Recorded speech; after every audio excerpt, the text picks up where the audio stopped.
What is up, hotties? Welcome back to another episode of Stay Hot. I'm Blaiden Kirk, joined as always by my two favorite co-hosts of all time, Matthew Sponhour and Theo Ash, as we are here to recap Week 15 of the NFL season. We're getting down to the nitty-gritty. Teams are starting to clinch the playoffs, and not just the Chiefs and the Lions anymore. It's starting to be those other AFC teams. The entire AFC, pretty much. And even some that didn't clinch, they basically did. So yeah, we'll talk about kind of a lot of the big games that happened, a lot of playoff implication games that went down. And I think we might even touch on the Heisman a little bit, because I know that's an interesting conversation that's been going on Twitter. But before we get into all of these lovely things, Matt, Theo, how are you guys doing on this beautiful Sunday night? Well, I'm doing fantastic. This weekend, big game. Before we even talk about a little bit of football, basketball, Cincinnati defeats Xavier. I don't know if you guys saw any of this or even knew that the game was played. No. But I got to shout out the squad. Even though, they didn't play particularly well. They shot really, really terribly. They always blow these games, it feels like, when they have them like this. And Xavier, I think their win streak was at 5 or 6. So it had been a minute. Since I went to Cincinnati, they have not beaten them. So to come back from behind and get it done, Wes Miller, he's starting to cook, man. I'm feeling good. I don't know if the Bearcats are quite the level where I'm they could go and even though they're ranked right now, seriously compete for the national title, because they don't really have somebody who is their 1A dude for a title team, but they are getting 5 stars now. They've got dudes coming up, and this was a big win, so I was super excited about that. It is hilarious how it ended, though. They ended up giving up a huge shot that could have tied the game and sent it to overtime, and that just didn't go in. But wow. We take those. I am not feeling so great. I am a bit sick. I've got a cold. I had body aches and pains and was tired and cranky and had a headache for most of the day. But I persevered. I was very brave. Currently yelling at your girlfriend to make you some soup. She's the one who gave it to me, so she owes me big time. She made me a bowl of Cheerios, which did not take. No. Well, soup wouldn't take a lot of effort either, unless you make a big fancy one. But she does make soup a decent amount, so I can't. And the one time you get sick, she doesn't make you soup. This says a lot. Yeah, but she had other things going on today, so it's not her fault. Not her fault. Not her fault. But yeah, if you hear it in my voice, that is why I'm sick. It's not you just imagining things. Theo, I hope you feel better. But we'll keep on keeping on here. I know one other thing we have to hit on is the 32-team fantasy league and an update on that. Boy. Well, I'm curious what's going on in the main league. Is there anything good there? As far as people listening might know, Theo made the playoffs, but I believe he got blown out in the first round.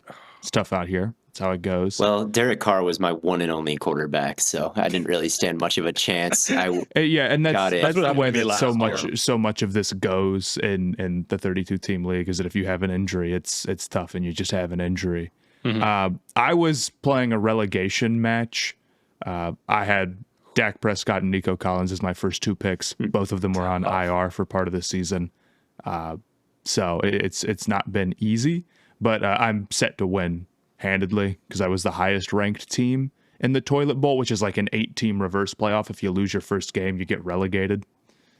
So I've won that. And then Carson from Nerd Sesh was also at risk of getting relegated, but won. But Blaiden, you're in the AAA league because we do promotion demotion. Yes. And you are in a war to win your first playoff game and get promoted back to the 30. Yeah, because I got relegated last year because I had a very similar situation. I don't even remember who I ended up drafting. Well, and you missed the draft and you set your queue to draft all quarterbacks. Yeah. And then they all got hurt. No.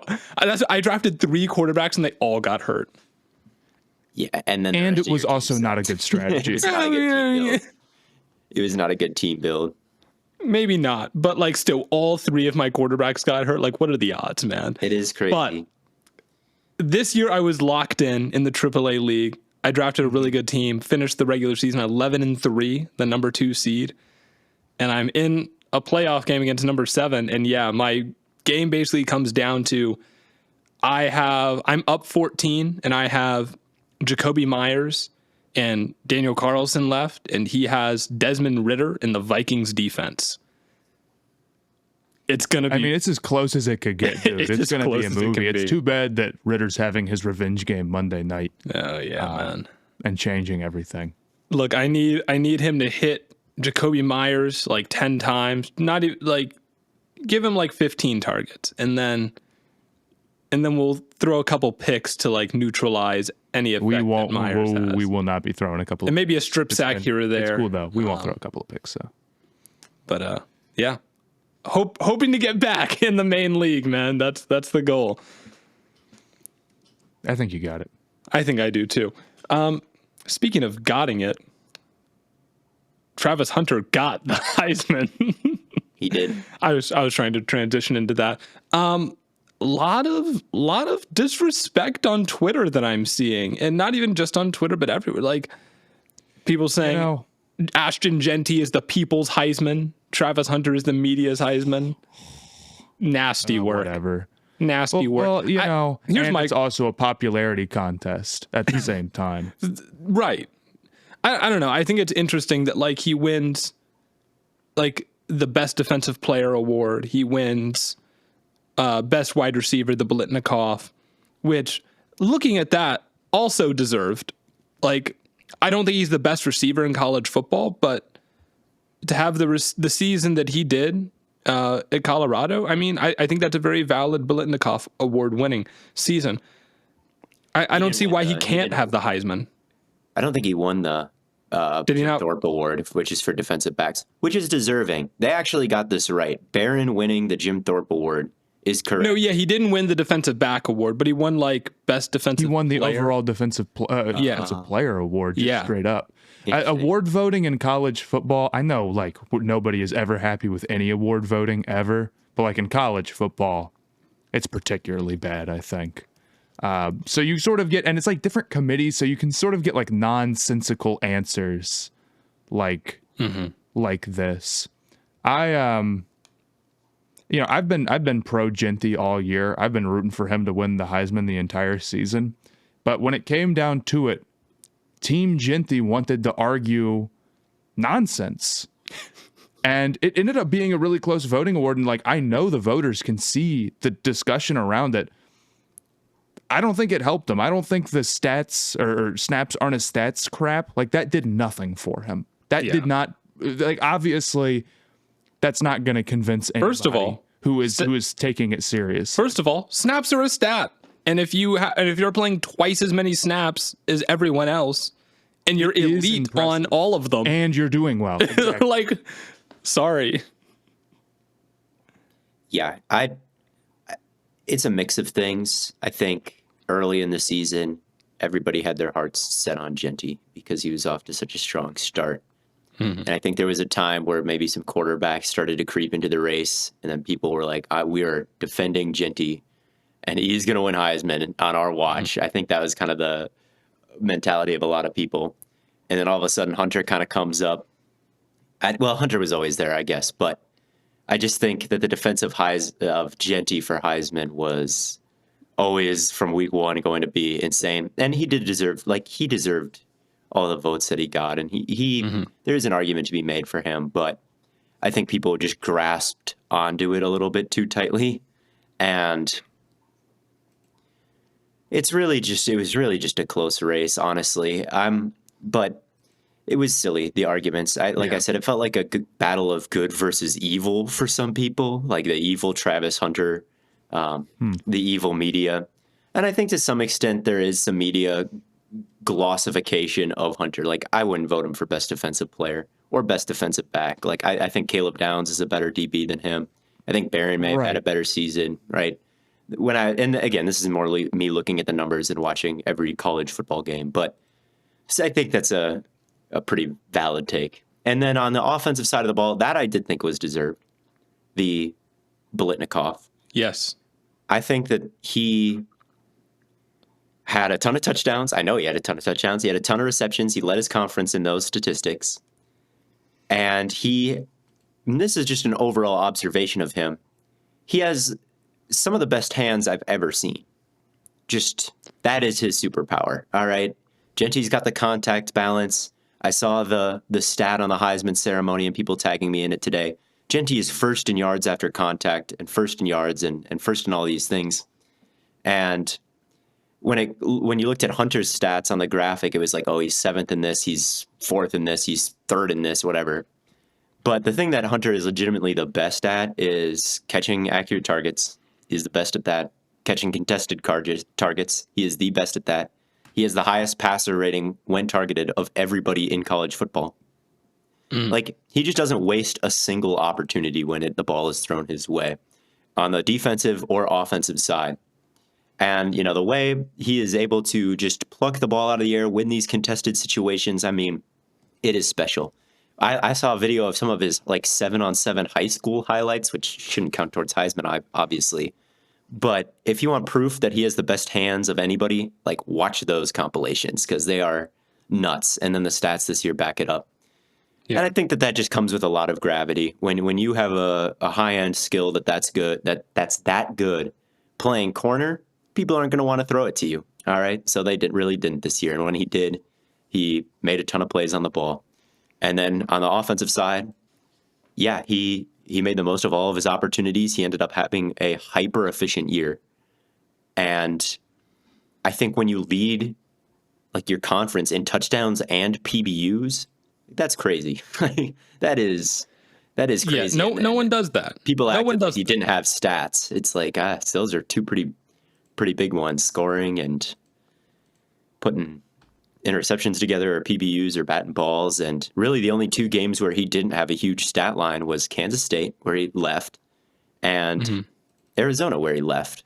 Every single game this year, he had some sort of, big statistical performance. So I think that to play both sides is ridiculous. I can see the argument that Gentry is more valuable because he is better at playing running back than Hunter is at either of his position, I think. So the math you've got to do is trying to figure out, okay, is he so far ahead that both of Hunter's stats don't match up? And I just didn't see anybody lay out that case at all. I just saw that Hunter's, he's the 50th best at this, and he's the 25th best. He's not elite. He didn't deserve. Nick Nash deserved just tearing down Hunter. But I mean, what is he? Probably a top five corner and top 5 receiver in college football. I mean, I think he is. I think he had that season. Yeah. I mean, we talked about this earlier in the year, and at the time I wouldn't have voted him for Biletnikoff, but that was just based on kind of vibes. I was like, oh, well, I mean, it's probably going to be Tet, right? But looking at the numbers, Tet didn't have that outstanding of a season. He just had a couple of really standout games. Well, first off, if you have a standout game, that's just part of the season. Yeah, but he had 1,300 yards and 8 touchdowns. Yeah, with a quarterback who's not nearly as good as Shedeur Sanders. Now, I don't have a problem with Hunter winning the Heisman. They juiced his stats. They stat padded for him. They very, very even in situations where it was advantageous not to. I think people have forgotten. Do you remember the NDSU game when they're throwing bombs? When NDSU still has a chance to win the game and they should be trying to run the clock because they just wanted to get bombs? Or against Oklahoma State, who has, I think, a bottom 5 passing defense in the country, including group of 5 teams.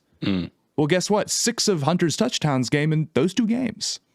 But I don't hear anything about how, he stat padded during those. But if Tet McMillan has 1,300 yards and 300 of them come in and, one game, well, then that doesn't count. Well, if we're using touchdowns for Hunter and he has 3 of his 14 touchdowns in a game, that counts?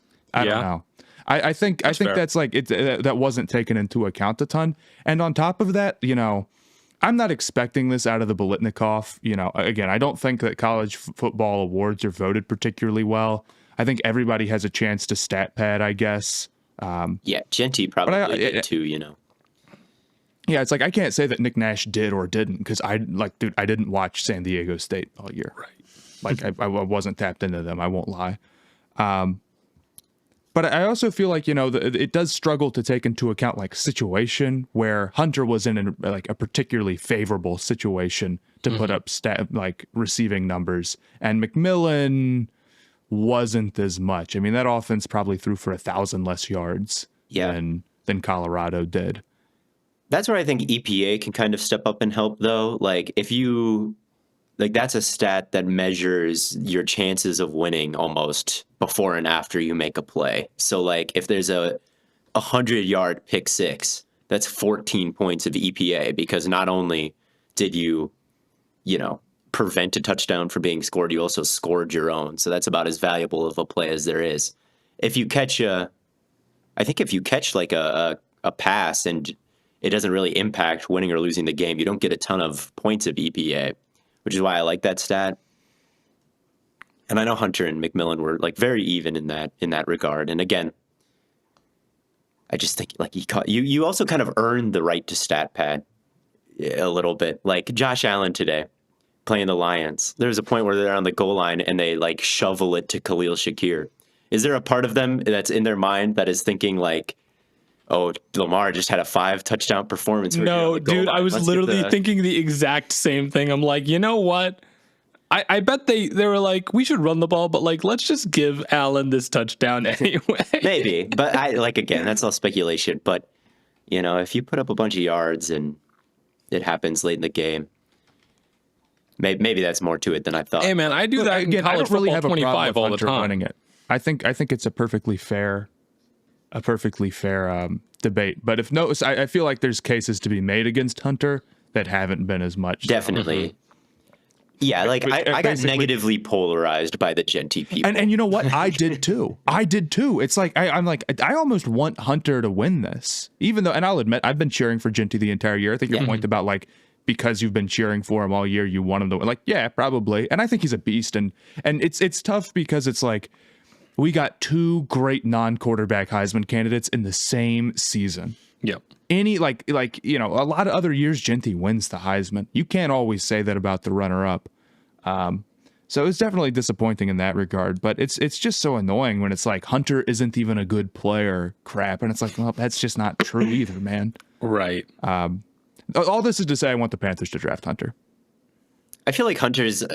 I'm very excited to really dive into scouting him because I feel like there might be a chance that he's like the double bonus where like he could be a bust at corner and then you can just like try again at receiver. Like you get kind of 2 for the price of 1 there. I wonder if Panthers need both, dude.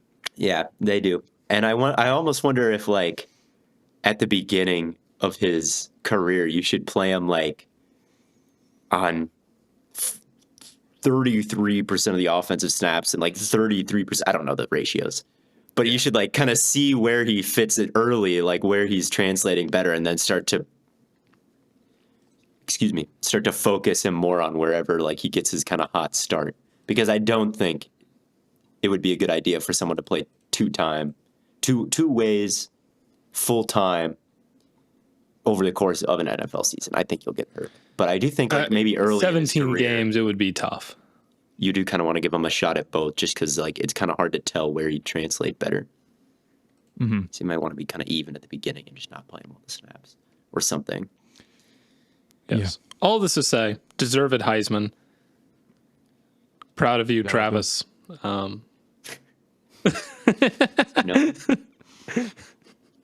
Hey, T-Dog.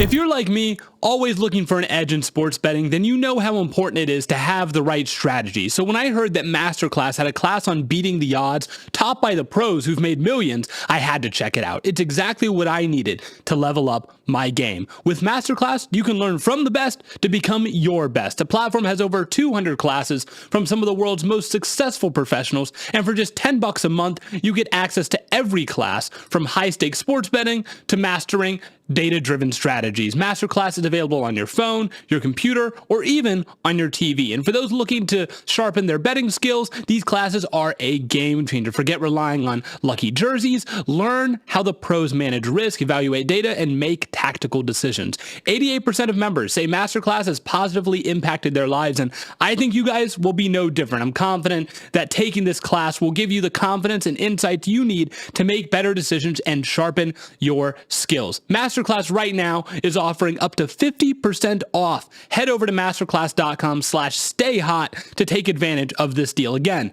that is masterclass.com/stayhot. Don't miss out on this chance to level up your skills. And remember, always bet responsibly. Sports betting involves risk, and you are responsible for complying with all local laws.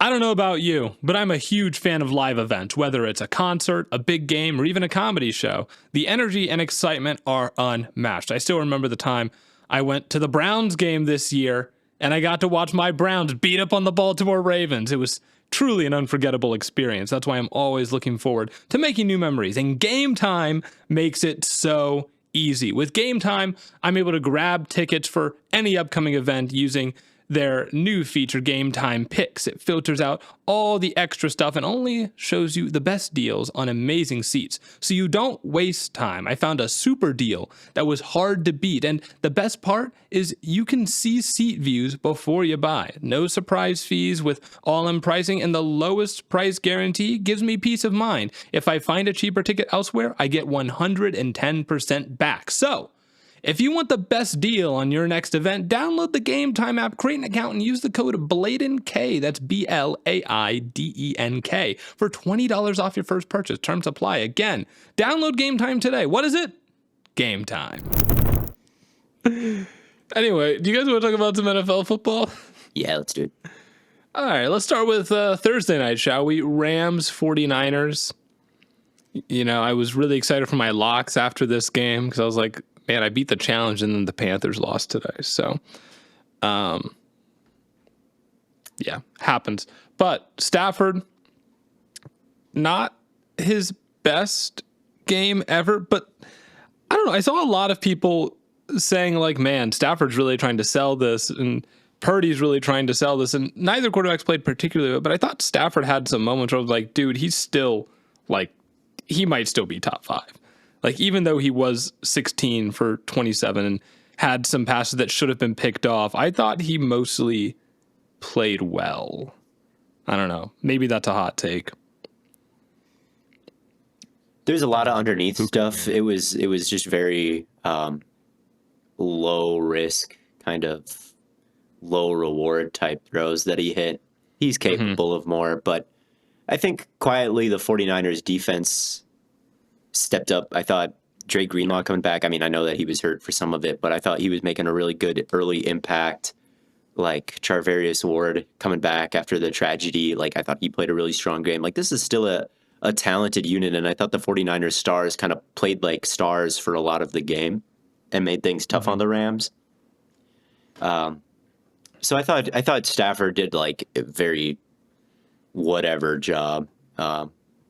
A game that will be forgotten to history in his illustrious career. It will be. I saw a lot of, I think it was maybe under your Twitter, Theo, there was like Purdy is ass and Stafford is 50. I saw a lot of those comments. Something my replies would sound like. Yeah. I think that's the big takeaway from this game, though. I mean, okay, the 49ers aren't as good as we thought. We kind of knew that. Okay. Yeah. Weird Rams game. We think they're kind of dangerous. And now I guess they lead the division with the Seahawks loss, no? Yep, they do. They should, yes. Yeah, so they lead the division, so they've got a real good chance to make it. But I think the big story is that, like, you can't pay Purdy big time. You can't give him 55. Like, you can't do it. He's just not that level of guy. And I think even as somebody who was like, you know, I was pro the Lions paying Goff. I think that was a good move. I think Purdy is reasonably more replaceable. My question is like, okay, this is how I was thinking about it. Who would you give more, Purdy or Sam Darnold?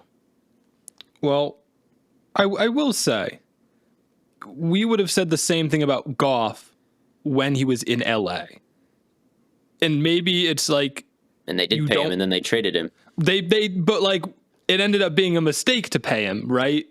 for the Rams. Like, I don't know. Maybe it just won't work out for Purdy here because we've seen quarterbacks. I don't think Purdy is necessarily a horrible quarterback or anything. I just wouldn't pay him $60 million. Yeah. But is that what he's going to want? And it's like, if he doesn't get it, is he going to leave? That is the unanswerable question right now. My point isn't necessarily that they need to let Purdy walk to be win a Super Bowl. My point is that would you pay him more than Darnold? If the answer is no, then what is Darnold's number? And then you work from there. I mean, I think that's absolutely fair. his comp. I think paying him. I might pay him more than Darnold. I've seen more good football out of Purdy. Purdy, to me, could find success somewhere else. I think that he does some things very well. I think he's quick. Mm-hmm. He's twitchy. He can make some people miss. He can scramble. He is, pretty accurate on certain throws. And honestly, I thought this game, blaming it all on Purdy would be a mistake because Debo dropped some passes and, Kobe Turner was eating, right? The run game, we can get into the run game, but the run game wasn't going. However, there is one thing that was glaringly obvious about Purdy in this game, and that was when he was asked to push the ball downfield. Yep. Every one of them was bad, and so many of them were underthrown. And I just think on nights like this where your run game doesn't work and receivers are dropping passes, the only thing you can do to win is to hit a couple explosive plays to make up for that. And that's something that I just do not believe that Purdy can do at a high level because of his overall physicality. He can't do it well scrambling. Like, he can scramble to scramble, but he can't scramble and attack way downfield. And even from the pocket, he was struggling to attack way downfield. So, I just think when you look at Shanahan's history of quarterbacks, spinning the wheel has never been a bad idea. He had Matt Schaub in 2008. All right. Matt Schaub led the league in passing yards. All right. With Shanahan as his OC. Then he goes to Washington and he gets RG3 and revolutionizes the sport, right? Then he goes to Cleveland, and he had Brian Hoyer, so he didn't have much to work. I don't even think he can do that. But then he gets Garoppolo, or then he gets Matt Ryan, and he takes Matt Ryan to new heights. And then he gets Jimmy Garoppolo, and Jimmy Garoppolo is probably still the fifth most efficient quarterback of the century or of the analytics era because of the work that Kyle Shanahan did. And then you spin the wheel again, and it's Purdy, and he becomes an MVP candidate. So it's with Shanahan, you have this very high floor when it comes to quarterback, where it's whatever you give him, except for Lance, which is one of the greatest mysteries of all time. But it really feels like you can kind of afford to roll the dice with Shanahan. And I think just giving him a new bundle of tools to design an offense around, it's not a bad thing at all. Even if Purdy goes and has a Kirk Cousins type of career. I mean, Cousins and Shanahan were together for a time. Yeah. And then Cousins was with McVay when he had a great year, right? And then they decided, hey, let's let Cousins walk, even though he kind of looks like a franchise quarterback for us. And Cousins, he was, pretty damn good with the Vikings for years, but he never won anything. And and I think that is what this Purdy situation reminds me of. You can either commit to him and he can be the guy that you pair with Kyle Shanahan for a decade or whatever, but I would still be trying the Trey Lance thing. I still think it's a good idea to get a bundle of tools that can be tethered to Shanahan, and I think that's how you keep a window open for a long time instead of these situations where it's 1 year it's great, and then the next year it's trash. And then 1 year it's great, and then the next year it's trash. To me, working with physically limited quarterbacks has caused that. And it's not all Purdy's fault. It is injuries' fault. Shanahan maybe has some blame for how the quarterback rooms have been constructed. I don't know. But I just think that it's worth spinning the wheel, even if you do hold Purdy in a somewhat high regard. Because it's you can't hold him in. He's a starting quarterback. Yes. Yeah. He's a starting quarterback, and that's something. And it's great. He's great when the expectation is this is a 7th-round draft pick, or the expectation is we're paying this guy $1 million this year. Or we have McCaffrey and Ayuk and Debo and Kittle and Trent that's Williams. The thing. It's okay, can you win with the Purdy? Yes. Could you win a Super Bowl with Brock Purdy? I'll say yes. They could have. They could have won a Super Bowl. They almost did. Right. Nick Foles, you can win but you have to understand that the way that you win with a Brock Purdy is to have the McCaffrey and have the Kittle and have the Ayuk and have the Deebo Samuel and all these great defensive players, right? You have to have those guys around him. And when the price tag for a Purdy becomes so high that it makes it, I mean, I would say nearly impossible to keep those guys, you've got to ask yourself the question, is it worth it? And the answer is no at a certain number. Yeah. So, Yeah. I think a Geno level is. contract would be fantastic.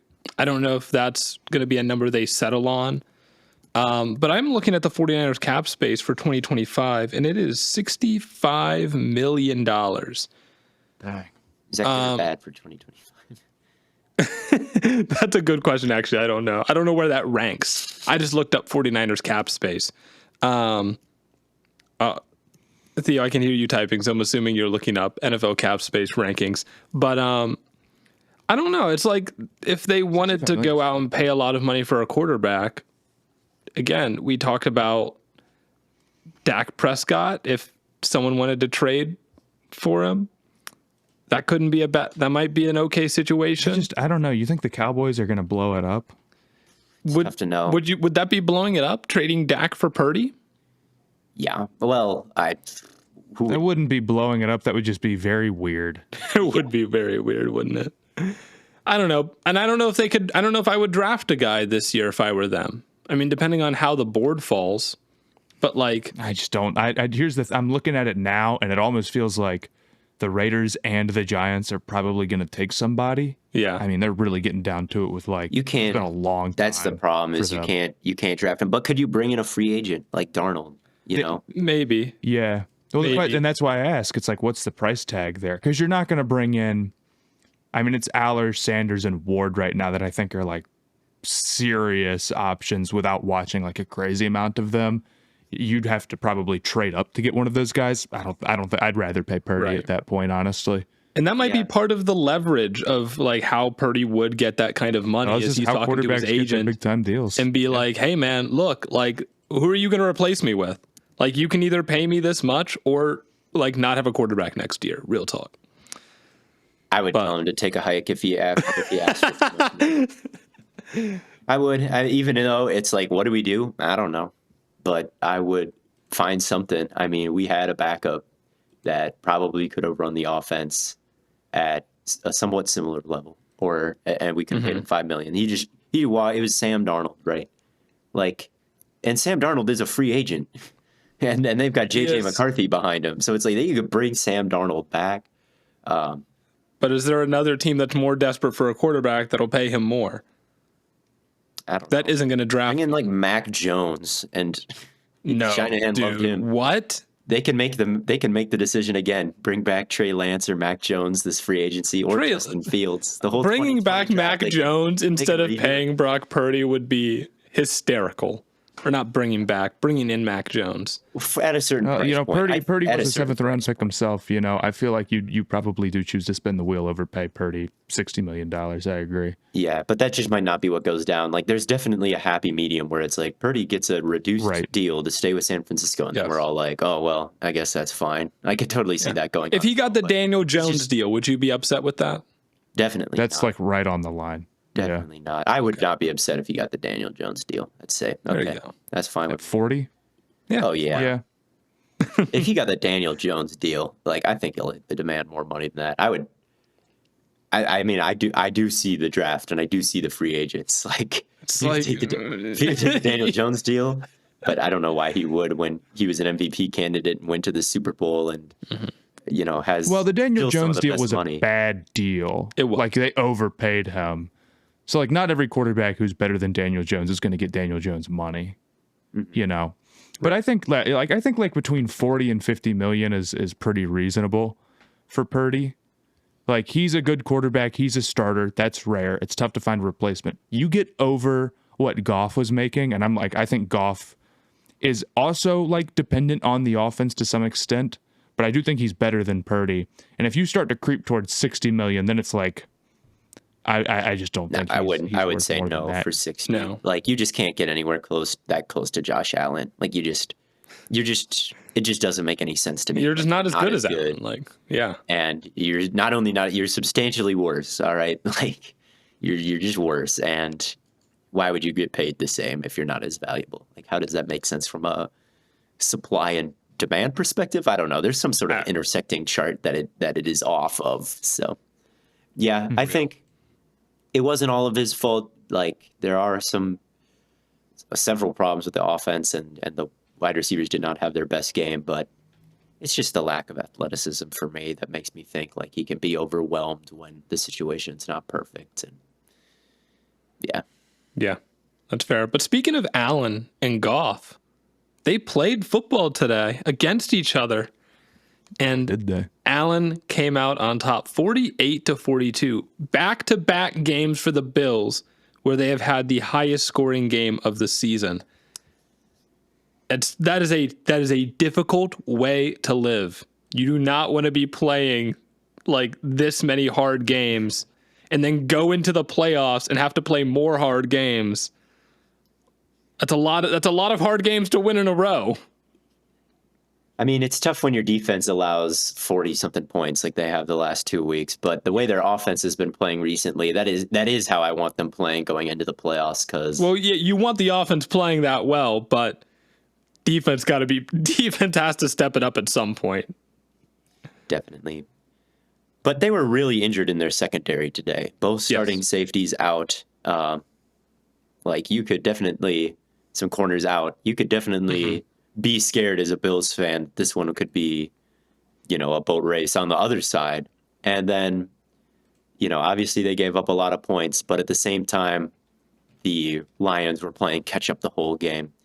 Yes. And I do think that can sometimes take some of the luster out of a stat line. That's what I was trying to say kind of clumsily last week when I talked about how Allen's game was a little bit overhyped, was like it was a wire-to-wire loss. And like, yes, he puts up numbers when he's trying to throw himself back into the game. Sometimes it's just hard for a defense to hold up against that. We'll see, though. We'll see. It's not ideal, certainly. A lot of guys throw 5 interceptions when they're trying to throw themselves back into a game. So true. But this was a masterclass from Allen. Obviously, it was better than his game last week to me by kind of a substantial margin. Like, this one was ridiculous. And this one was an insane game. Was a level above that. It's just, the Lions struggling to contain Allen at all, and it's just the ease at which he can get around the tackle and then roll out and make whatever play necessary is insane. I don't know how any other way to put it. The threats that he brings are probably more complete than any other quarterback in terms of just like what is available to him at all times. It's a good way to put into perspective. It's like, okay, well, why do teams draft these like raw, super talented guys high? It's because they might be like this, where they can roll out and you have to keep everything, contained as a threat because they can make any throw from any angle. And then they're strong enough not only to, run on you, but to run you over. And you've got to take into account that. I mean, like some of the situations that these like cornerbacks would get into when he's like rolling out, and it's like, it's like a Madden play where is the receiver going to just start like roaming up the field, and all of a sudden you're going to have to make an impossible decision. It's like, yeah, dude, and Allen's going to hit that easily. Just like a phenomenal game from him. And I thought the Bills defense didn't play great, obviously, because they let up 45 points. I do think that this one kind of got wonky at the end and made it like a little bit more high scoring than it was, at least for a little bit. And I just thought the Bills' defensive line had a really, really good showing for portions of this, where they were like winning against a Lions offensive line that you don't win against. Ed Oliver had some great plays. The pass rush overall was like really solid for them. The run game wasn't really going for the Lions for a lot of this. So no, I look at those things and I say, okay, Bills defense clearly has this and this and this that's good. What was wrong? Secondary was terrible. Why was the secondary terrible? Because they've got like the backups getting hurt. Now, I don't know exactly where they stand. I know DeMar is close. And I don't know where Douglas is with his knee.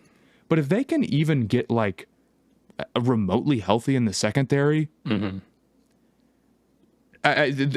Bills should be the pick to win the Super Bowl right now. The expectation should be that they're the favorite going. Not that they're, like better odds than the field, of course, but that they are the team that needs to get it done. When you have Allen playing at a level that I think it's no exaggeration to describe, when he plays a game like this, I mean, this is as good as any quarterback can be. Just straight up, that's how it is. This is the absolute ceiling for a performance. When he's doing all of this creation stuff and he's not making the dumb mistakes, he is unstoppable. So yeah, he's not taking a sack. He's not throwing a pick. He's not fumbling. He just is balling every single time he drops back. It's an insane run. I don't think he's taken a sack in 3 weeks. That's why I mentioned that, which is insane. Yeah. So let me ask you, do you guys have Allen or Lamar as the MVP right now? I think it's Allen. I do. And I went on my whole tirade about this recently. And so it's funny that I say it. And I think that this week kind of proved me somewhat correct in a way. It's like, do not forget about what Lamar is capable. Neither of these guys can afford a stinker the last 3 weeks. I don't think it'll happen for Allen, but I don't appreciate the writing off of Lamar Jackson, who maybe he had a better statistical game than Lamar today, or than Allen today. And he did it all through the air. Yes, which that's ticky-tacky, right? We can hem and haw about who played better. They call him a running back. But he isn't winning his division. It's true. Right. And the seasons to me are just neck and neck right now. So I think it's fine to use that as kind of the tiebreaker. I do. Mm-hmm. I think both of them are having career years, ridiculous years. Just there's not a lot of holes to poke in what either of them have done. But I do think that if Allen won right now, I would not be upset at all. And I think I'd probably even cast my vote for him after this game against the Lions. It's neck and neck. I agree. If it's neck and neck by the time we're casting votes, it's I Allen, really right? don't think it's going to go to Lamar. It's not like he's just does not have things lining up for an MVP for him this year in terms of like somebody's even with him after a bad playoff performance last year. And the fact that the Ravens aren't winning their division right now, although they still could. Yes. Those are two factors. And the fact that he's going up against somebody who is like the most due for an MVP in the entire league right now. It's like, and that matters. So the fatigue, it matters when it's tight like this. So I don't think it's necessarily fair. I also would vote for Allen, and I am rooting for him to win it, and I'd love to see him win a Super Bowl. So if you want to say that I'm biased against Lamar and you're a Ravens fan, like I get it. I also want all those things. I still think it's Lamar. I don't know. More than me. I mean, the season he's having is truly... It's unreal. It's better than the season he had last year where he won MVP. And I was looking back at that because I see a lot of people say, well, if Allen doesn't win this year, then Lamar didn't deserve to win last year. And I think that is such bullshit. Because I was looking back at last year. Allen threw 18 picks. He threw 18. Like, what are we talking about? That's not an MVP season. He was fifth in MVP. You can't go on a primetime game and lose and still win MVP. It just is. Maybe that's an unfair criteria if you kind of make up for it in the aggregate. But I remember like Brady got robbed by Rodgers one year, hypothetically, because Brady had like 5,000 yards and 50 touchdowns or something like that. Yeah. Rodgers had crazy efficiency numbers, but just not the raw stats. But like one of the things Brady did that year was like go into prime time against the Saints and put up like a 0, like a big goose egg on the scoreboard. And those are the kinds of things that you can't come back from. I mean, Purdy last year, he finished with better stats than Lamar. Dak, he finished with better stats than Lamar. Yeah. Lots of people finished with better stats than Lamar last year. It wasn't just Allen. But Purdy had a stinker against the Ravens, a really bad one. And so did Josh Allen, by the way, which is, retconned in this year's MVP race. And I do think that is, something worth pointing out. Maybe if I want to make it a race between him and Lamar, is like that same thing happened. But last year, Josh just lost them too many primetime games with his picks, got his coordinator fired, didn't have nearly as hard of a schedule as Lamar Jackson did. I mean, the Ravens beat 10 teams with winning record, 13 teams with winning record. It was some crazy. It was the all-time unreal. record for wins against teams with winning records. We did that with the most injured running back room in the league.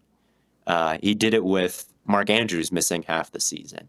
Yeah. And so that is why he won the award without his stats being eye-popping.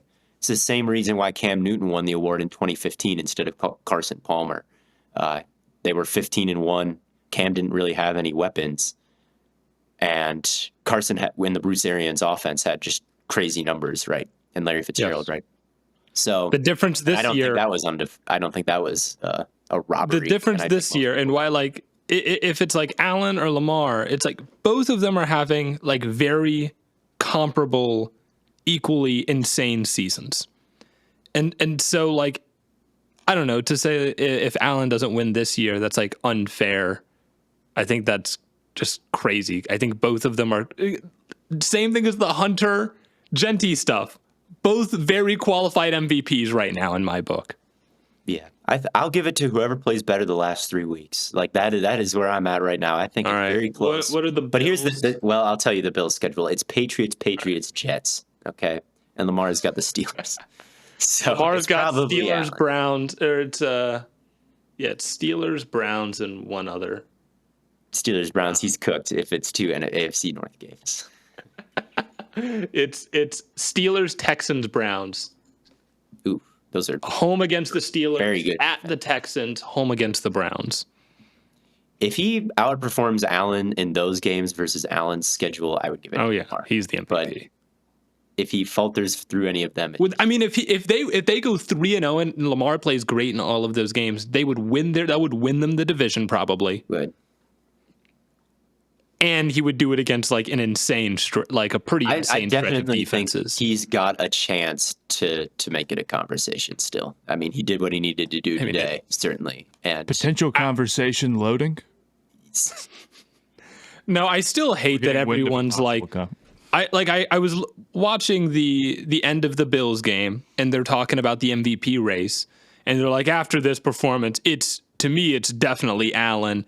You know, Saquon is maybe still in that conversation, but he didn't have that great of a game today. And they didn't even mention Lamar. I'm like, what is this? That's stupid. I think that's also, let's bring it back to the Heisman conversation. I also think that's what annoyed people about Hunter, was announcers being like, Heisman him whenever he made a play.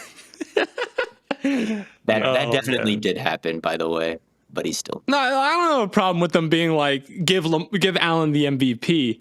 To mention Saquon in the same conversation and not Lamar, I agree with that. Lamar has fallen too far out of the national conversation. That's ridiculous. They do not want to give it to him. Ridiculous. There is a lot of fatigue, and we'll see if he can force the issue like he did today. But, you know, going back to the game itself, you said it right, Matt. They just couldn't contain him. I used True Media to pull up a stat. He had 5 explosive passes outside of the pocket today. Josh Allen did. That is the most of any quarterback this year, last year, and the year before that. Just does not happen that often that guys bail out and push it. More the year before that. Dak, I think. There we go. Allen has also maybe done 2020 more Dak, before, but okay. At any rate, yeah, he broke the rules of like football physics. When you've got a quarterback who can escape and make plays like that, you alluded to it, Matt. It is so valuable.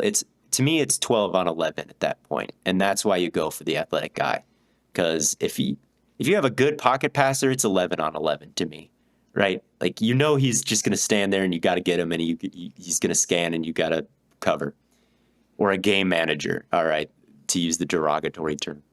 If you've got someone who's really like a crazy athlete, you've got to worry about all of that, and you've got to worry about a ton of other stuff. You got to worry about stuff that's happening 3 seconds after the ball is snapped.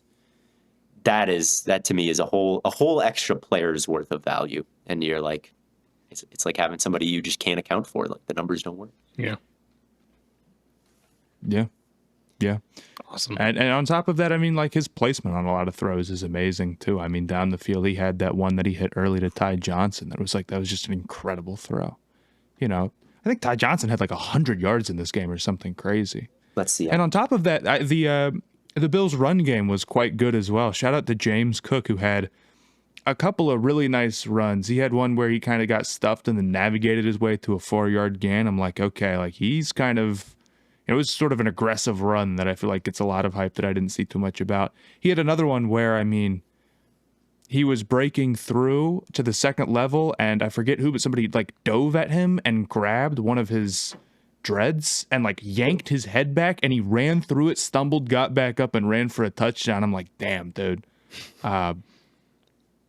So he's a beast as well. He's been, I remember, I feel like early in his career, we used to talk about like, yeah, I don't know if this guy was worth the pick. And maybe in like the analytics, 5D chess floating on a hot air balloon made of my brain take, like it still wasn't, but he's turned into a very good, he's had a great year. Them is how I look at him. He's been fantastic. And it's partially because I think they've really wanted to like lean on Cook at times. They really love to run the ball when they can run the ball, it seems. Yeah. But part of it is also because Cook is a very talented player.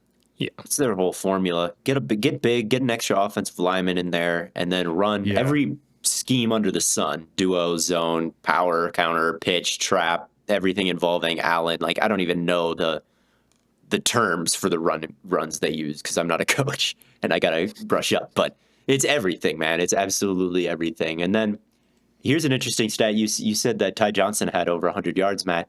He did. He had 114. And overall, the running backs and tight ends in this game totaled 251 receiving yards for the Bills. So they're built through that core. And then they've got wide receivers on the outside that if they need to, like, they can win the one-on-ones, right? Amari Cooper can get open vertical and track the ball, and so can Keon Coleman. But, like, really, this is a team built through the core of the offense, just running through an MF's face, and then Allen. I feel like the Lions had like the almost exact same like tight end and running back receiving numbers because I'm seeing 111 for Laporta, 83 they have for Amon Gibbs. Ra. That always makes it a little different. Amon Ra had 193 like yards in this game. Yeah, if it wasn't, he did kind of go crazy. Yeah, he kind of did. Gibbs had a play late when they were trying to like march down the field for like right before they kicked that onside kick, where he burned someone's angle so bad. I don't know if I was like, that was the purest form of like explosive speed that I've seen from a player maybe all season. Like he just took off. I'm just sitting here like he is so fast. Yeah, but just 15 rushes. The Lions were actually throwing it just straight up to their offensive linemen. That's how not wide receiver filled they are. That's true, man. That is true. They love trick plays. They love trick plays more than any other team in the NFL, and they're good at them. They work. Yeah. Goff also, I thought, had a pretty good game overall. His scramble was crazy. I'm not gonna lie. It was like Allen would do it, and then Goff was like trying to muster some of the same because he had that scramble, and then he had another play where he was like, it was right after Allen had a huge play down the field where like he got out, he's running towards the line of scrimmage, gotcha, throwing it deep, and Goff kind of did the same thing, and got it. I'm like, okay. It's like you're doing it about 40% the speed that Allen was. Yeah. But it's still working on the NFL field. I can't be too disrespectful. There was one, we might be talking about the same play, Matt, where Goff kind of got like caught up in the pocket a little bit and then spun out to his left. And he almost completed it, but it just wasn't quite, he didn't quite have the muster. Maybe he didn't actually complete it, and I like memory hold. Well, and I tweeted, I was like, that almost looked a little ... But you know who I'm talking about. A little Allen-y. Yeah, a little Allen-y. We'll start saying that. And Goff, you know, we always rag on him for the creation stuff not being that level. Although he did have a couple of nice moments in this game, but he's so good at firing it down the field. That's what makes Goff good enough to pay. And hitting tight windows, he can still do that stuff. He was still the first overall pick for a reason. He had that one to Amon-Ra, getting it over the linebackers and under the safety. Goff has a good arm. He like did it. He did it by like an inch. That was an incredible one too. We have been talking about quarterback contracts. Do you know where Josh Allen ranks in per year value? with his contract. Well, it's got to be low because he hasn't been paid in it's got to be like, I'm going to guess 9. 9, Blaiden? I'll guess 13. You're close, Blaiden. It's 14th. Oh, I was going to guess 14, but it's not going to be that low. I'll go 13. It is pretty low. Just a little. So if That's Purdy, crazy. so for Purdy to get Josh Allen money, just to bring it full circle here, he would be the 14th highest paid quarterback, which you would be happy with if you're a 49. You'd be like, oh, I think I would take that. But that's where Mahomes and Allen are. So maybe. You know what the not. takeaway is from that? Maybe this isn't like franchise tagging. Purdy probably does nothing for you. Waiting a year to see if he's worth paying or like trying to really hone in on his value probably just ends up costing you more money because you wait definitely. a year. That's how cost the fast Cowboys. contracts are going up. That cost the Cowboys. There was another team that did that relatively recently. They waited a long time, then it ended up costing them more. But I'm blanking right now. But The Ravens? the Cowboys are one that comes to my mind right off rip. Lamar didn't get too crazy. Where does Lamar rank right now? The Ravens Lamar did wait, though. is 8th. It goes Dak, Burrow, Love, Lawrence, Tua, Goff, Herbert, Jackson, Hurts, Kyler, Watson, Cousins, Mahomes, Allen, Stafford, Rodgers. You get the picture. The longer you wait, the more you pay. I mean, this is... Right. It's like you're not going to save money by franchise tagging him and then trying to figure it out. If you franchise tag him and you can get him to play, which, I mean, that move doesn't work with a quarterback because they'll just be like, no, I'm not going to do that. I'm going, okay, a guy like Brock Purdy, I've actually been making like kind of not that much money at all. Like not life like ending money. You know what I mean? What is Brock years, Purdy's salary? I mean, he's a 7th round draft pick, probably about $1 million a year before tax. And San Francisco is like, you know, Oh my God. he's not like it's really good money, but He's got a roommate. Yeah, right. He's not going to be like, yeah, I'm going to risk the bag here. Or he shouldn't be, because if he's got leverage, which he does. So I don't think it's really a play that you could make, but it's probably one that wouldn't even really work. So His base salary was under $1 million this year. yeah, His cap hit was 1.004 million. right. So he made a little extra, but yeah, 985,000 was his base salary. Yeah. I would give him Cooper Cup money. What is Cooper Kupp making? I don't know, 26, something like that. Anyway.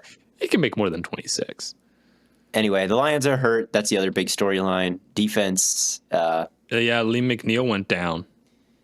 The defense could cook them in the playoffs. It's been getting worse and worse recently in terms of the DVOA that they have accumulated in the last 3 weeks. They have like their 3 worst performances of the year, defensive wise, like the last 3 weeks. And they haven't all been that bad. Like they beat the Packers, like good stuff. You know, they beat the Bears, and but in this game, it just kind of came crashing down against Allen, and I think they need to get healthy. It's hard to imagine them winning a Super Bowl as banged up as they are. If Lee McNeil misses time in the playoffs, if you know they've got linebackers off the street still. I mean, the linebackers.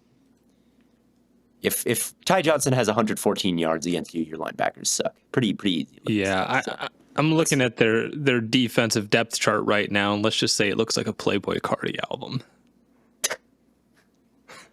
Like nobody's? Whole lot of red. Fair. What other games did we watch? Well, nothing. I mean, I watched. No. Yeah, I watched Panthers Cowboys, but we've heard about them way too much. Do you want to talk about Texans Dolphins? Sure. I mean, Derek Stingley Jr. conversation must be had. Where do you rank him?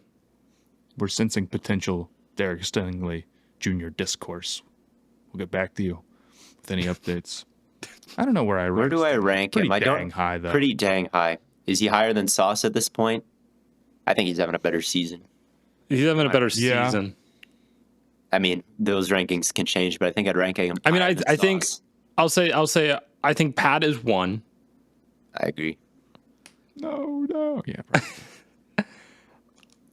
I think he could be 2. I think he could be 2. He might be 2, man. He might be 2. He's clutch as hell too. Like, how many times does he like come through in the fourth quarter this year? Every time. Maybe he has ridiculous ball skills for a corner. Like, if you're thinking about like a Travis Hunter comp as like someone who could just make kind of wide receiver-esque plays as a corner. Yeah. Like, Stingley is like that. He is like the last interception. Maybe he could be a 2 guarding Tyreek Hill.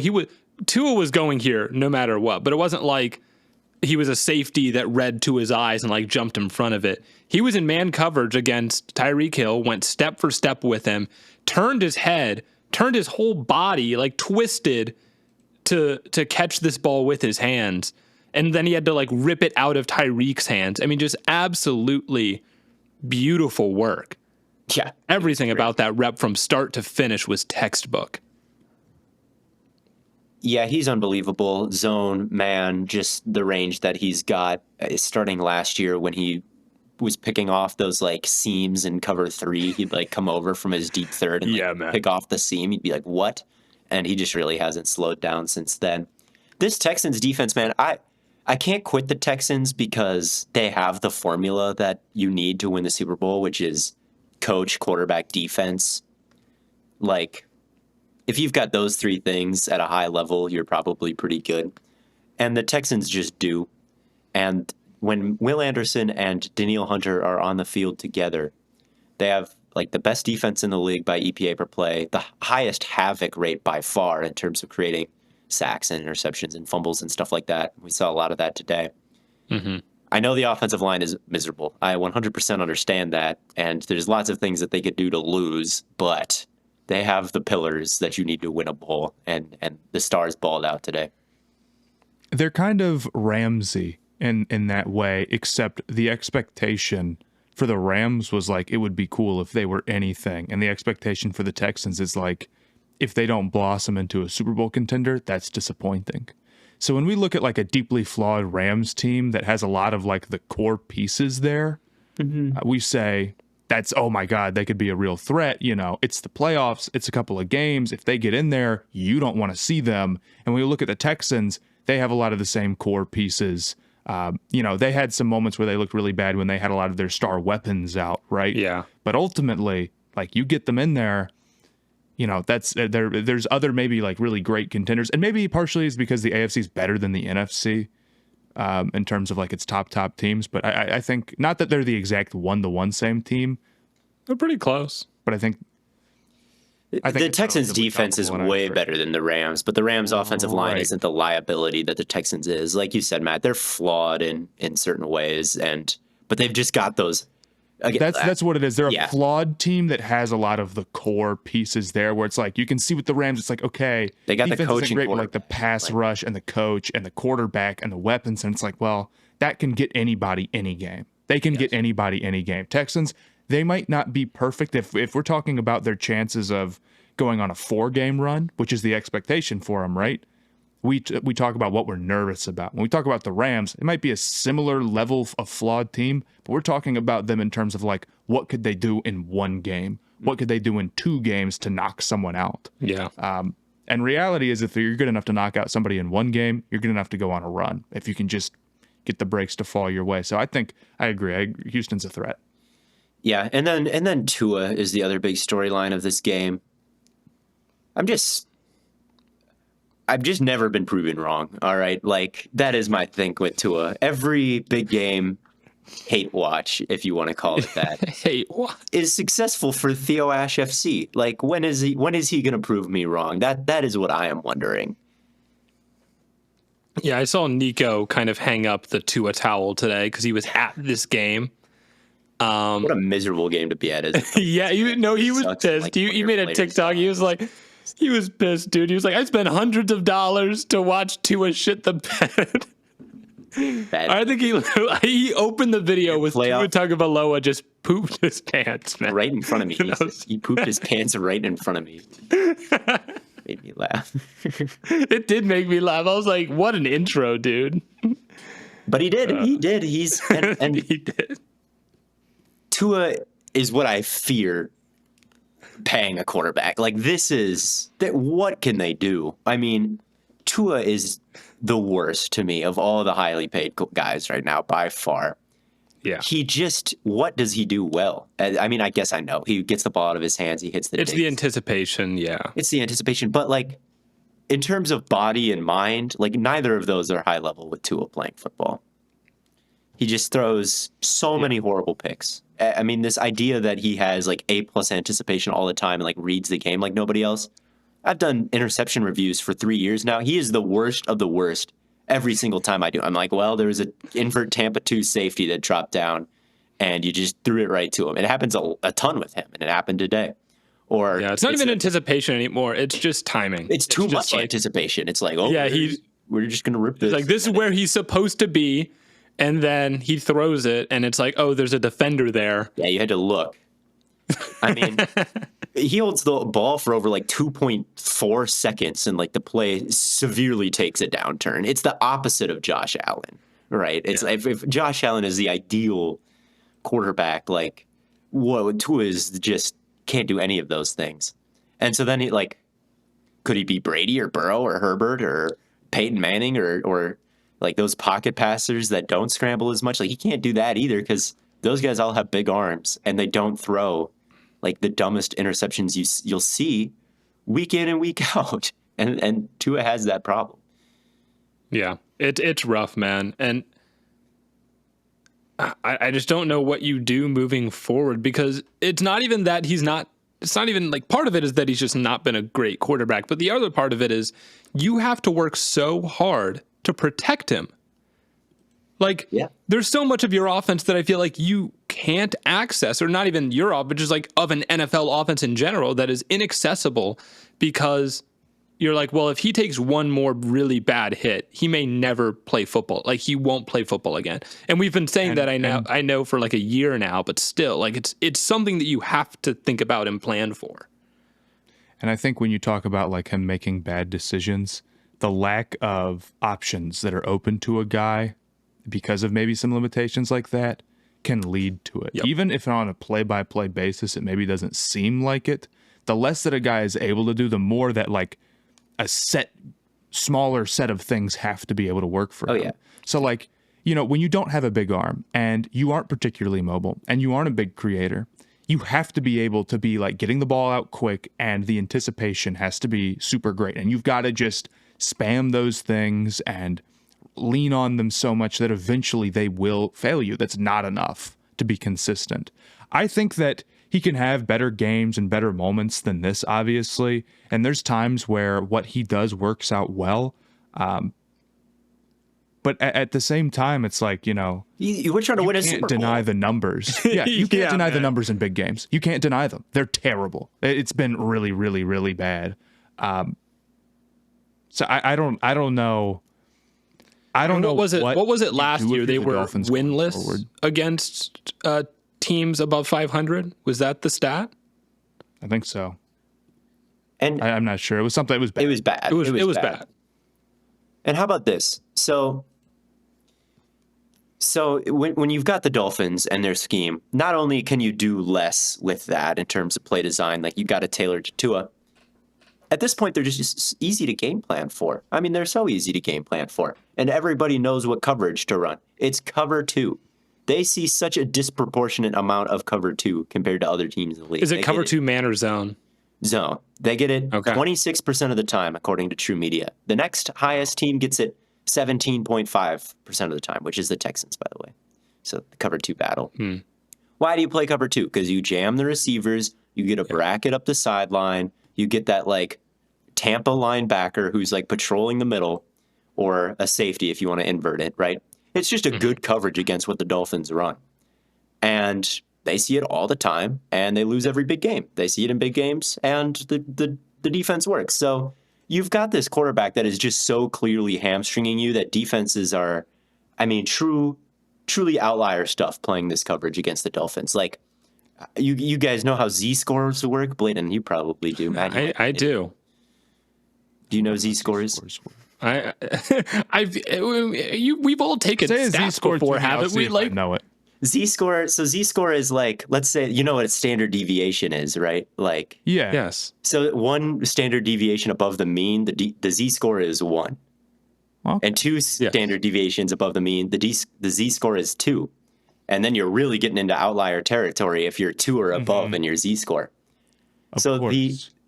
the cover 2 Z-score compared to the Saying of league course. average this year for the Dolphins is 4. All right? It's 4 times, like, you understand, right? Like standard it's 4 deviations standard above the average, deviations which above is- the mean, which is Yes. above which is 2 bad. is an outlier. All right. The Texans, who I said were in second, their Z-score is 1.53. All right. So they're not that high above the median. The Dolphins are at 4. So there is this is disproportionate stuff, the amount that teams are playing this coverage against the Dolphins. And yeah, I don't like that. I really don't like The other that big thing, exists. and maybe even the bigger development overall, it's not just Tua who's suffering. It's their run game. Even though their run game last year had its limitations, and obviously they had a chain come in and he was awesome and then got hurt. They averaged over 5 yards a carry last season. They were a great running team, and their ability to run, particularly outside of the tackles, was such a threat. That has not been threatening at all this year. No. That whole storyline, that whole build of the team is completely gone. They're averaging under 4 yards a carry this season. I'm assuming that's among the worst in the entire NFL. And in between the tackles, I don't know the numbers. I would have to assume it is also among the worst in the NFL. It seems like they just cannot do it whatsoever. Yeah, I mean, I think it was something that we talked about last year was are they running the ball outside so much because they have to? And it was super successful then. Yeah. But now you're well, we already couldn't run the ball inside, and teams are game planning for the outside run, so what do we do? Yeah, it's bad. It's bad. And they should have spun the wheel, and I'm bringing it back to Purdy and the 49ers. I think this is a cautionary tale where it's you could have spun the wheel and gotten a quarterback this year that is not nearly as good as Tua in certain aspects, and maybe didn't even put up the crazy numbers that Tua has in the past, right? But just the shakeup of let's design a new running game and a new all the wrinkles that come with changing the quarterback, I think could be a positive year after year, is instead of running back the same mid-tier starter over and over again in one of these schemes. I think Tua will have better games and seasons than this. I think there's other problems outside of him. Their offensive line prevents them from their interior rushing game is trash because their offensive line is trash, know. Yeah. And it made that, that probably makes it very easy to play cover 2 against them. Yeah. You don't have to worry about being big against them. So I think there will be times where it looks more like it did maybe last season than it does right now. But I will tell you, it's not going to be easier when you're paying a guy big time money to build up that roster that you need to. And while I think that there's certainly some aspects of the team that aren't built to help Tua as much as they could be, or make them a balanced offense like they could be, there's other parts of the offense that are, the receivers are really great. And I think the creativity from, McDaniels is really important as well. And I question where you'd be without those things. If you say that you wouldn't pay Purdy like you'd pay Tua, well, Tua's getting paid $53 million a year on average is his current contract or his contract extension. Is that the upper ceiling for you with Purdy? Or if you don't like this Tua deal, would you not take that? And it's how much of a discount from that do you need?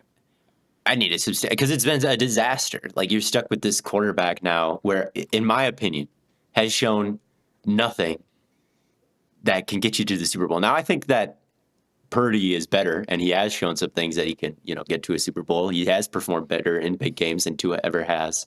Mm-hmm. But I also think Tua is severely overpaid. So it's kind of an imaginary mark when you compare him to Tua. It's well, what would Tua have deserved, and how much better is Purdy than that? Because it's I wouldn't pay him above what Tua got, even though I think he's better. I don't know. I just think just spin the wheel, Shanahan, or John Lynch, I guess. That's my overall take. Spin the wheel. I can agree. Do you guys want to get into Packers Seahawks? Might as well. I would almost rather get into Broncos, Colts. Oh, And if we talk about Packers later, that's fine. okay. I'm down with that. One.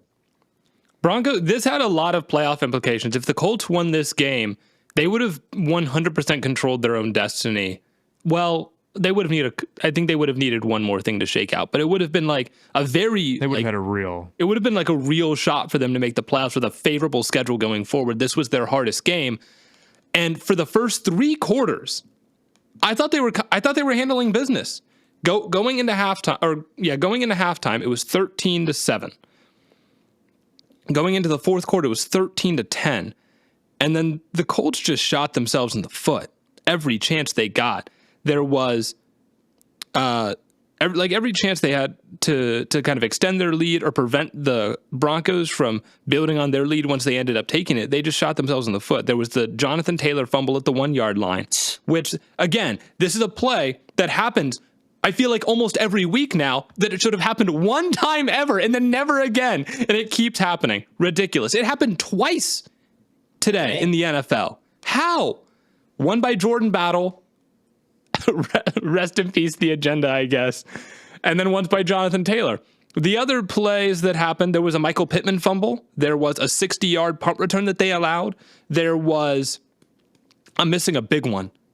You're missing a trick play to Benito. Yes. Oh my God. Way too cute, dude. Stop. This wasn't even on a drive where like they couldn't get anything done. This was on one of their like good drives that was moving the ball into enemy territory. And they tried this way too cute 2nd and 7.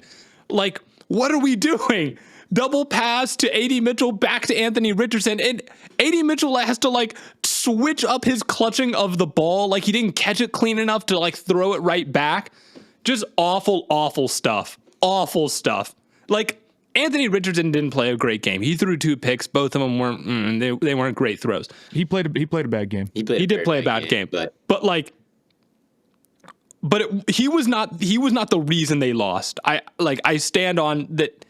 Like, he scored their only touchdown of the day. There were 4 plays that happened outside of him that were like absolutely disastrous for this offense.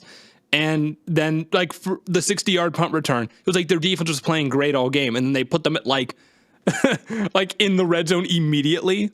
Like, this is like, what are they supposed to do about that? It's very hard to parse out the blame here and the path forward if you're the Colts, because Anthony Richardson has not developed the way you'd like. Certainly not. Nope. These kinds of stat lines, this kind of efficiency, this completion percentage is 20% lower than it needs to be. Okay. It needs to be so much higher. And one of the things I like guaranteed when he got drafted was that his passer rating would rise from where it was in college, because there'd be so many schemed open, or his completion percentage would rise because he'd get these easy RPOs and these, quick looks, and he'd start to develop a rhythm on these plays. And it just hasn't happened. So that's one thing that it's atrocious. It's atrocious. But at the same time, I mean, he was such an unprecedented draft pick. And at the same time, like you say, Blaiden, all of the like disaster plays in this game were truly out of his hands. I mean, I guess the pick was rough. The first one where there was the helmet catch, but I mean the trick. Well, even the last pick, the ball. Even the last pick, I don't fully blame on him. Like, he shouldn't have thrown it because it wasn't open. But like they were trying to like put Pat Surtain in a bind by having him pick between like the corner route and like the shallow route. And he picked the shallow route. The problem was the corner was 7 yards deep. Like, it just maybe. So, I mean, Mitchell. I mean, in the Texans game when he got benched, Mitchell dropped a touchdown. There is a lot that is not his fault, and a lot with the play calling that was bad today. And it's like, oh man, it is so hard to tell what you should do from this point going forward. But he is at serious risk of getting traded, I think, at this point. Like, it's he needs tough. Just because you can be a top 5 pick does not mean that you should go to the NFL. You're a quarterback. Yeah, I've only played 1 season and I'm a developmental guy, but I could be a high pick right now. Great.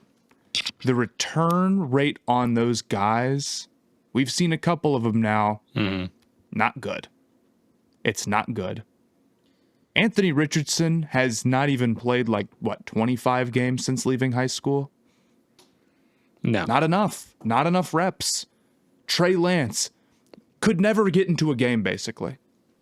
Basically, what happened to Trey Lance is that he was so raw because he played one season of FCS football that he never could get to the level that he needs to get to actually consistently see the field. Partially because he got an unlucky injury, but he's not in it. And COVID. He could be. He was given basically a good opportunity this year if he was good enough on the Cowboys. He could start over Cooper Rush, who is a fine backup and nothing more. Some games, like against the Panthers, he can be good enough to win. Some games, it's you have Cooper Rush out there, you're probably not going to get it done. Right. But Lance is not even really being considered to go out there, it seems, and that is for a reason. I think with Richardson, the talent is there. The sack avoidance is there. There's definitely some good stuff, even though we took a couple in this game, right? Mm-hmm. But it's just such an uphill battle for a guy like him to get NFL ready when you haven't played the games. He's got to play the games, and if you're the Colts, you could trade him, I guess. I wonder if Steichen's going to think about that, because if they're bad next year, he's gone. Yeah. If they don't make the playoffs next year, he's gone, probably. I mean, they were they were close this year, and I guess they still could make it, but it would be tough. No, it'd be tough. I mean, if they make the playoffs, the decision is easy. You keep rolling with Richardson. But right now, it's very cloudy because this should be such a good offense for him to run with Steichen. I mean, this marriage, I loved it. It's why can't Anthony Richardson develop a little bit like Hurts did and make all these great strides in a scheme that's so perfect for him? And the fact that, it doesn't really feel like Steichen would have much trust in him, that he can hit basic throws, so he calls trick plays, and some things don't make sense, and he benches him, right? And it's well, is that the quarterback you want to work with all of next season when your job with is your on job the line? on the line, mind you? I don't think Steichen's a terrible coach or anything, too. But you're not playing real football with a quarterback like this who can't hit basic stuff. That's the truth. It's limiting. Yeah. And I think the thing we missed with the Hurts comparison is Hurts played a lot of college football. He played a lot of college football, and he got a lot better in college. Yes. If he had come out after playing one season, what do you think would have happened to him? He would have been bad. We wouldn't be talking about him right now. But he stayed in college, and he developed, and Hurts wasn't perfect by the end of college, but he proved he was somebody who could improve and could get better. If Richardson had gone back another year, he either gets better and gets more reps and proves he's the type of guy who can build his game and start hitting easy button stuff more, or he doesn't, and he probably would not have been drafted nearly as high if he just kept playing like he did at Florida for 2 more years and then called it. So I'm not totally out on Richardson. I'm still a believer if in the first 2 years of, starts, a guy is still not looking good, they're probably not good. Yeah. But we've seen enough against that to say that NFL careers are long. And I think in the right situation, he can grow and develop, but it might be a thing where he'd be better off sort of sitting and waiting. I also wonder if there's a take in there that he played how many games in college? 13 games in college. I mean, should you not go somewhere where you should start as a freshman just for the sake of reps? I wonder if that's where you can start as a freshman, maybe the argument against that is Burrow. If you're really good. That and if you started as a freshman, they're probably not that good of a program, or you're just an insane. Jalen Hurts started as a freshman. I guess he was special at Alabama. I guess. But that situation, I think patience can be a virtue. I mean, yeah, that's I think the argument against that would be Burrow, right? Or a lot of guys. A lot of guys. It's pretty rare that a quarterback sets the world on fire as a freshman. And Caleb, Trevor Lawrence did it, right? Caleb did it, but even he wasn't starting as a freshman. It took Rattler getting benched. That's true. So, and I don't even know if all these guys, if they redshirted or whatever, but Yeah. I don't really think there's that taken there. I think staying an extra year as opposed to going to the draft is probably the move. But Richardson started as a freshman? I don't. No, I'm saying that, Or you're saying you need to start as a freshman? like, if you start as a freshman, that gives you, like, because you have to play at it's least nice 2 to get years. the rest. I don't. And a lot of guys are like quick that, to though. leave. It's like if you could That's get a them case by reps. case basis. I don't think there's a meta with that. I mean, Okay. kind of like starting a quarterback rookie year. Do you sit Right, him or for do a you year? bench There's him? plenty of success stories, and it's just tough to say. But I don't know. It was very disappointing from the whole Colts operation. I don't know what they were doing. I think every aspect of it was a mess on offense. There was the Broncos as well, and this was this was the most Broncos game that there is, and I think a good game to illustrate my point of like they are a complete team and they play complementary football to a very high degree. They get great field position. Their defense scores points. All right. Yeah. Their offense and their playoff hopes are held back by a rookie quarterback, Bo Nix. All right. That is the way this team is structured. Well, they basically, they didn't fully clinch. It's not like they're guaranteed to make it, but they have to win one of their next 3 to clinch. And even if they lost all of them, they would still probably make it. So they're probably in. So Like they're- let's make the assumption that they're going to make a playoff run. I think that this team Nix is the only guy I'm worried about. Really, I like the offensive line a lot. The running backs maybe as well, but like I love Nick Benito and the season that he's having, and Pat Surtain on the secondary, and Cody Barton and Stranad even, and the interior defensive line is so good. And like Cortland Sutton's having a great year, and Vele, and they're never under any pressure, and they've got Sean Payton calling the plays. Like there is a weak link here, and it is Bo Nix. And there are some games where he is good, and there are some games where he is bad. But it is impossible to say anything other than the worst unit on this team: secondary, front seven, wide receiver, offensive line, and quarterback. It is quarterback is the weak link still. And today was a bad game for Bo Nix. Like his final stat line is 20 for 33, 130 yards, 3 touchdowns, 3 picks. The 3 picks were ugly. They were really bad picks, and he got bailed out of a bad 3 interception game. Definitely. 100% that's true. And that is why I don't hate the Broncos. And I think Bo Nix could turn it on at any time. I don't know how the future will go. But today, I just want to say, I just don't want do this. you see what I mean? That he's not he's not why you're winning games, and the offense is worse than it was last year with Russell Wilson, who got benched. Like it's okay. Your team is good. There's so many good players, but it's just not all the credit can go to the quarterback, and he did not deserve to be in the Rookie of the Year conversations. I don't want this game to get twisted into he is the Rookie of the Year. Like, I don't want this to get twisted and contorted to support his offensive Rookie of the Year agenda because he ended up with 3 touchdowns. Like, it was a bad game from him.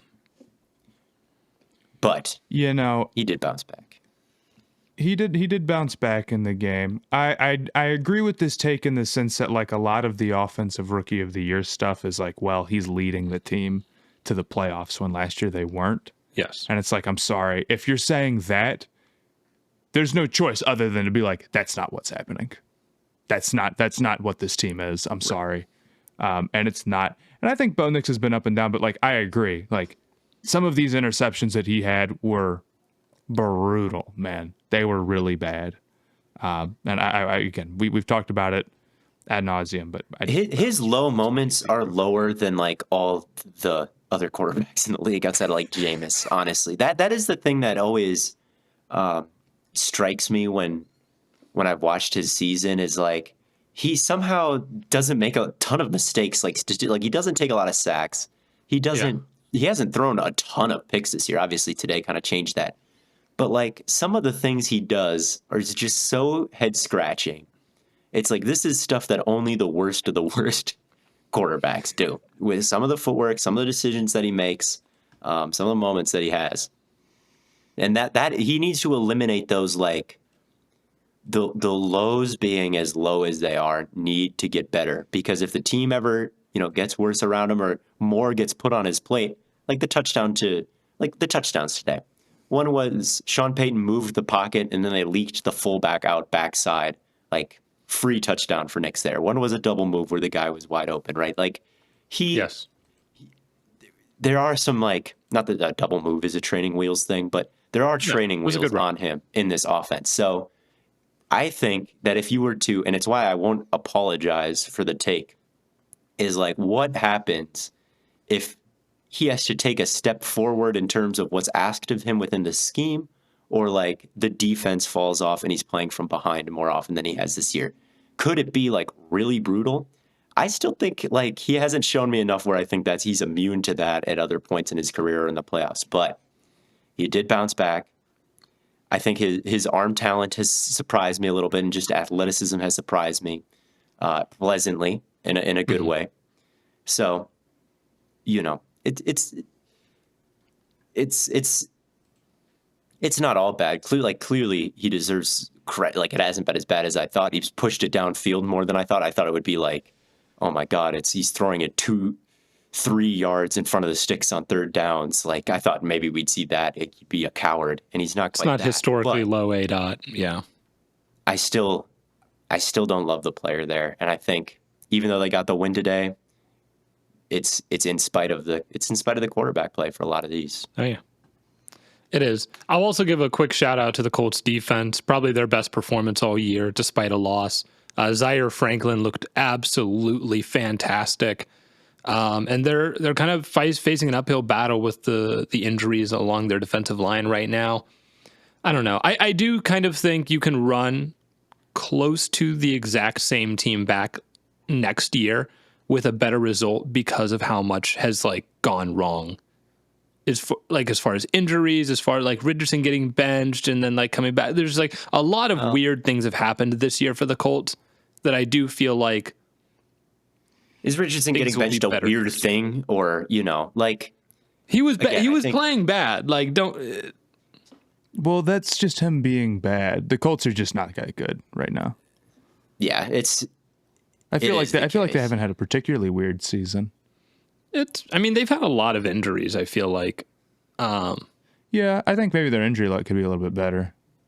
I don't think they've had like a notable amount, though, like compared to the 49ers, or like they lost Ebicom, and that's a big deal, and they lost Buckner for some of the season, but they've had Stewart, they've had their linebackers, they've had, their wide linebackers.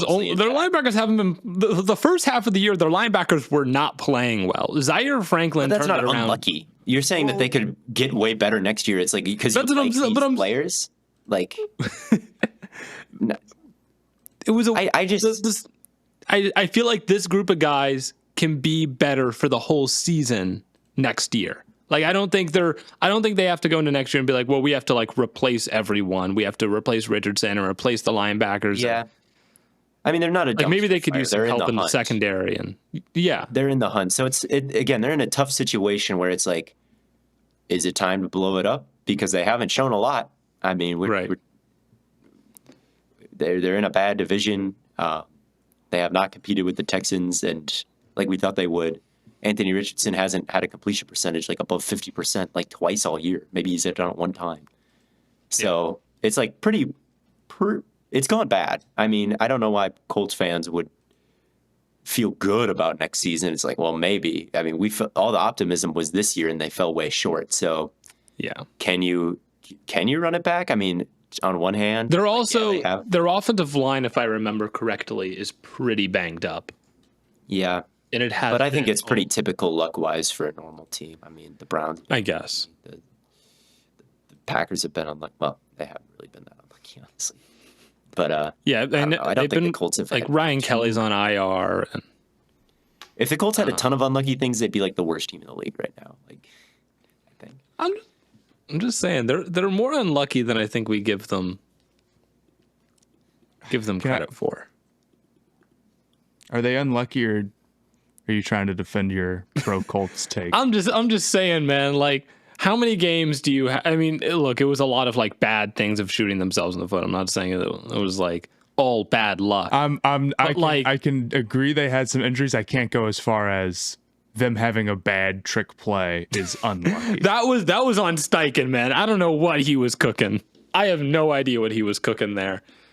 And then there was like the Jonathan Taylor drop. It's like a lot of stuff that like should not happen. Look, ultimately, maybe they've gotten some bad breaks to go their way over the course of the season, or they've had some weird losses that you hope you could iron out. That I could believe. If you want to say that just like an overall execution standpoint, the guys are okay, and it could have been better. But if I told you before the season that Richardson was going to play like this, you can't pick him to go to the like. It just it can't work out. Even if they found a way to sneak into the playoffs, and realistically, I think it'd be tough to expect them to like win out from here with a quarterback as inconsistent as Anthony Richardson. Even if the schedule lines up easy, this is clearly a team that is no dominant, squad in easy games, unless maybe it's against like the worst of the worst teams. But even then, right. I think you would have ended up being right if Richardson had taken another step, regardless of their wonkiness and their problems. I think that it really just came down to that. And I believe that Richardson was going to be better than this too. Yeah. I don't want to make it out like I'm anti-Richardson or that I don't think that he can still get better. To be fair, he still doesn't have that many NFL starts under his belt. And we've seen guys turn it around after this number of starts, consistently. If you want to look at it from just an experience standpoint, okay, well, how long did it take Josh Allen to start playing good football? Right. It took a little while. But I don't know if Allen was ever quite this inaccurate, where it's like every time he throws a ball, you're sort of like tensing up. You just can't get that feeling on even easy stuff with a guy. It's just he didn't have a below 50% completion percentage in like almost every single game he played in. That's like 2005 bad rookie stuff, not 2024. Once we get to the 16th start, then we'll be cooking, I'm sure. Oh yeah. And the Colts are weird because they clearly have a level of talent. Yes. Like they're clearly not like despite this, they're 6-8 and they were not that far off from being 7-7 and in the playoff race. It's like they've been super weird this year. So I could believe that like at some point they're a good offseason away from really breaking out. I agree, but I'm questioning what they do at quarterback, which we've already said. I would run it back with Richardson. I would. I think that would be my plan as well, but like it's getting to the point where I'm like, that's fair. It's to the point where it's like, it's because it's hard to know what else you would do, more than it's like, right. I'm really having great faith in Richardson. I just don't. Again, you have to be really bad to get a quarterback this year. It might be one dude. You might have to trade up for him. I might not like Cam Ward or Shedeur or Aller quite that much. And like if I'm getting the third of those guys, I'm not loving my odds on that. At the same time, though, if I'm like, again, I'm bringing it back to Purdy, who's the main theme of this episode.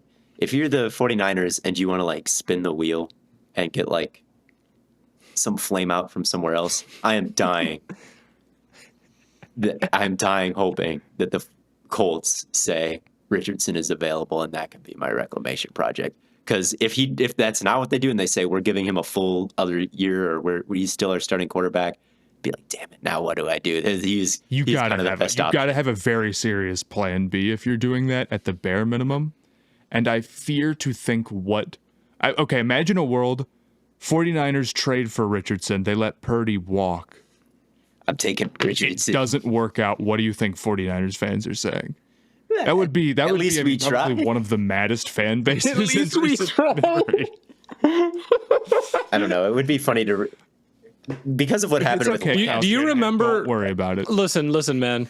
Yeah. Browns fans are still upset about like letting Baker leave and like picking up Watson. Well, he's the current bad quarterback. That's what I'm saying. Like they're like, man, if I wonder what would happen if we still had Baker. If you get rid of Purdy and your replacement isn't like better than Purdy, you're going to hear about it forever. Yeah. As long as they don't hire like a rapist to replace Purdy, they I mean that's part of the problem with the guy in Cleveland is. But Yeah, it is a lot of factors going on there. You definitely are exposing yourself to getting fired or huge criticism. But anyway, I'm gonna stop yapping. This is the last thing I say. Good night, chat. Yap. We love to yap here on Stay Hot. But yeah, I think we're at hour 37. We could call it for now. We'll come back to the Packers and maybe come back to the Eagles on another episode at some point, or probably next episode. But until then, thank you all so much for tuning in. We'll be back, of course, later. We'll be getting ready for playoffs here soon. And until then, as always, from your favorite three fellas here at Stay Hot, we will catch you on the flippity flop.